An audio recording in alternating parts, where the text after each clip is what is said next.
যে ছোটবেলায় যখন রেডিওতে খেলা শুনতাম তখন এই মোহামেডান ক্লাবের খেলা শুনেছি আমাদের তৎকালীন পূর্ব পাকিস্তানের এবং কলকাতার মোহামেডান স্পোর্টিং ক্লাবের। পরবর্তীকালে মোহামেডান ক্লাবের স্পোর্টিংয়ের সঙ্গে বিশেষ করে কলকাতার পরিচয় হয়েছে, এটা আবার একটু অন্যভাবে সাহিত্যের মধ্য দিয়ে। অর্থাৎ তখন যে উপন্যাস বা সাহিত্য লেখা হতো সেখানে মোহামেডান ক্লাবের অবশ্যই উল্লেখ থাকতো এবং দেখা যেত যে তখনকার দিনে কলকাতায় যারা বাস করতেন তারা মোহনবাগান আর মোহামেডানকে নিয়ে এবং ইস্ট বেঙ্গল এটা নিয়ে তাদের সেই উপন্যাস, তাদের সাহিত্য গড়ে উঠেছে। আজকের আমাদের অত্যন্ত জনপ্রিয় সভাপতি যারা বরকতুল্লাহ বুলু, মঞ্চে উপবিষ্ট আছেন আমার কলেজ জীবন থেকে বন্ধু আমাদের মনিরুল হক চৌধুরী সাহেব। সকলের নাম বলতে গেলে অনেক নাম বলতে হবে। আমি শুধু বলতে যে এই মোহামেডান ক্লাবের যারা সুরিত, যারা ভালোবাসেন মোহামেডান ক্লাবকে, এবং পরিচালকবৃন্দ, কর্মকর্তাবৃন্দ এবং আমাদের মোহামেডান ক্লাবের সাবেক খেলোয়াড় এবং সদস্যবৃন্দ, আসসালামু আলাইকুম।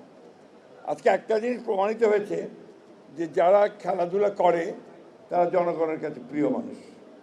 কারণ প্রমাণিত হয়েছে যে আজকে দেখবেন এখানে যারা এমপি মন্ত্রী হয়েছেন এরা সবই কিন্তু মোহামেডান ক্লাবের সঙ্গে জড়িত। দ্যাট মিনস এরা জনপ্রিয় মানুষ, এটা কিন্তু সার্বজনীন।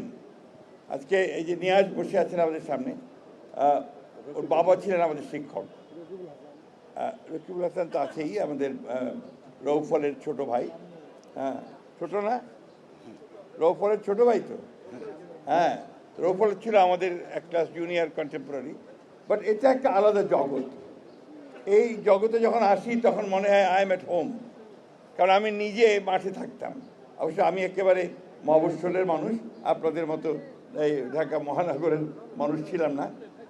নান্ডু সাহেবের খেলা দেখে খুব ভালো লাগতো। মনে হতো যে সত্যিকার অর্থেই নান্ডু ভালো খেলছে। ক্রিকেটের সঙ্গে বেশি জড়িত ছিলাম। একসময় ক্রিকেট কন্ট্রোল বোর্ডের মেম্বারও ছিলাম। কথা বাড়াতে চাই না, আমি শুধু বলতে চাই যে আমরা আজকে অত্যন্ত সৌভাগ্যবান যে আজকে আমাদের প্রধানমন্ত্রী জনাব তারেক রহমান তিনি বাংলাদেশে নামার সঙ্গে সঙ্গেই একটা কথা বলেছিলেন লোকের মঞ্চের সামনে যে আই হ্যাভ এ প্ল্যান। এই প্ল্যানটি তিনি কার্যকর করা শুরু করেছেন। এবং গতকাল এখানে আমিনুল আছে, আমি আমিনুলকে অবশ্যই একটা ধন্যবাদ, কৃতজ্ঞতা জানাতে চাই যে সত্যিকার অর্থেই সে একটা খুব ভালো কাজ শুরু করেছে। আমি খুব আশাবাদী যে তার নেতৃত্বে ক্রীড়াঙ্গন অনেক দূরে এগিয়ে যাবে। তারেক রহমান সাহেব এই খেলাটাকে তিনি একেবারে গ্রামের মধ্যে মানুষের মধ্যে নিয়ে যাওয়ার জন্য কাজ শুরু করেছেন। শুধু তাই নয়, এই খেলা যারা খেলোয়াড় তারা যেন পেশাজীবী হয়ে ওঠে খেলাকে নিয়ে, সেটাও তার মাথার মধ্যে রয়েছে এবং সেই লক্ষ্যেও তিনি কাজ শুরু করেছেন।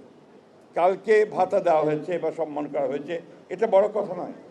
বড় কথা হচ্ছে যে ভবিষ্যতে যারা খেলবে তারা যেন খেলাকে পেশা হিসেবে নিতে পারে, এই কাজটি তিনি শুরু করেছেন, যেটা আমি মনে করি যে বাংলাদেশের ক্রীড়াঙ্গনে নিঃসন্দেহে একটা নতুন চিন্তা, নতুন ভাবনা এবং সামনের দিকে এগিয়ে যায়। প্রিয় ভাইয়েরা, আমরা খেলাধুলাকে আমাদের অন্তরে ধারণ করি। আমি এখনও সুযোগ পেলে মাঠে ক্রিকেট খেলা দেখতে যাই, এবং যদি আবাহনী মোহামেডানের ফুটবল খেলা হয় তাহলে আবার দেখতে যাব। কারণ এগুলো আমাদের প্যাশন। আমরা ছোট থেকে গড়ে উঠেছি এই ধরনের আপনার আনন্দ উপভোগ করার মধ্য দিয়ে। আমরা সবসময় মনে করেছি এখানে কোনো রাজনীতি থাকবে না, এখানে রাজনীতির কারণে কোনো মেধাবী ক্রীড়াবিদ বাদ পড়বে দল থেকে বা জাতীয় দল থেকে, এটা সবচেয়ে কষ্টের কারণ হয়ে দাঁড়ায়। এই উপগ্রহ থেকে আমাদেরকে বেরিয়ে আসতে হবে। আমি আমাদের অত্যন্ত তরুণ ক্রীড়ামন্ত্রী, যিনি নিজে অত্যন্ত একজন দক্ষ, যোগ্য এবং বরেণ্য ফুটবলার ছিলেন, জাতিকে প্রতিনিধিত্ব করেছেন, তাকে অনুরোধ করব যে এই বিষয়টার দিকে লক্ষ্য রেখে রাজনীতিকে মুক্ত করে ক্রীড়াঙ্গনকে যদি আমরা সামনে নিতে পারি তাহলে নিশ্চয়ই আমরা সফল হব। আর আমাদের বর্তমান প্রধানমন্ত্রী জনাব তারেক রহমান সেইটাই চান, সেটাই তিনি কালকে বলেছেন।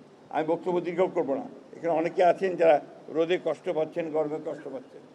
আমি নিজেকে সৌভাগ্যবান মনে করছি যে এই ইতিহাস খ্যাত এই ক্লাব, একেবারে সেই ব্রিটিশ পিরিয়ড থেকে এই ক্লাব চলছে, 90 বছর বলেছে একজন, সেই ক্লাবের একজন সমর্থক হিসেবে আপনাদের সামনে এসে আমি দুটো কথা বলতে পারছি, এটা আমার চরম সৌভাগ্য। আমরা একটা অন্ধকার থেকে বেরিয়ে এসেছি, একটা অন্ধকার সময় থেকে বেরিয়ে এসেছি, যে কথা নিয়াজ মুর্শেদ বলছিল। আমরা লেটাস নট ওটাকে আর মনে না করি, আসুন আমরা নতুন স্বপ্ন দেখি, নতুন আলো দেখি এবং নতুন সূর্যের মধ্য দিয়ে আমরা ক্রীড়াঙ্গনকে নতুন করে সাজিয়ে নিই। সেটাই হোক আমাদের একমাত্র লক্ষ্য। মোহামেডান ক্লাব অনেক ভালো করবে। মোহামেডান ক্লাবের মধ্যে এখন যারা এসছেন তারা বেশিরভাগই তরুণ এবং আমি মনে করি তাদের নেতৃত্বে মোহামেডান ক্লাব সামনের দিকে এগিয়ে যাবে। তো একই সঙ্গে আজকে যেমন এখানে রঞ্জনবাবু এসছেন, আমাদের অন্যান্য ক্লাবগুলো তারাও ইকুয়ালি স্ট্রং হবে। অর্থাৎ খেলার মাঠে আমরা প্রতিযোগিতা দেখতে চাই, সুস্থ প্রতিযোগিতা দেখতে পাই। আমরা ওই দৃশ্য দেখতে চাই যে মোহামেডান ক্লাব আর আবাহনীর খেলা ন্যাশনাল ফুটবল স্টেডিয়ামে হচ্ছে আর বাইরে মারামারি করছি আমরা, ঠিক না?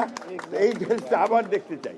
আপনাদেরকে সকলকে অশেষ ধন্যবাদ আমাদেরকে আমন্ত্রণ জানানোর জন্যে, আমাকে বিশেষ করে ধন্যবাদ।